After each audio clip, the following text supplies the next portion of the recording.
কি বন্ধু, খাও তো? হ্যাঁ খাই খাই। তোমরা এটা কি প্রতিদিন খাও নাকি? হ্যাঁ, এটা আমরা তো প্রতিদিন খাই, 3-4 বেলা করে খাই। বাড়ির থেকে টাকা দেয়, আমরা এখানে হোস্টেলে খুব মজা করি। তাই রে বন্ধু, প্রতিদিন মদ খাও? প্লিজ আমাকে ক্ষমা বন্ধু, করে দাও। তোমার বন্ধু তো আরো বেশি খায়, বাংলাও খায় নাল্লা পালে। আমরা তো লাল ছাড়া খাই না, মেয়েরা বাংলাও খায়। তাই রে বন্ধু, তুমি বাংলাও খাও? নে বন্ধু নে, ধর। আরে কি বন্ধু, হলো?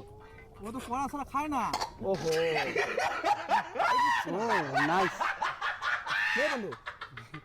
আরে মার না রে, নাটক করার কি আছে, বন্ধু তো। আমি তো মদ খাই না ভাই। আচ্ছা, এত নাটক কি আছে, বন্ধু তো, চিল। দারু নয় মোটে দিত, টুক করে তুই খেয়ে নে তো। আচ্ছা, টুক করে তুই খেয়ে নে তো। তোকে এই জন্য হোস্টেলে পাঠাইছি? বাবা, আমার কোনো দোষ নেই বাবা। বাবা? তোর বাবা?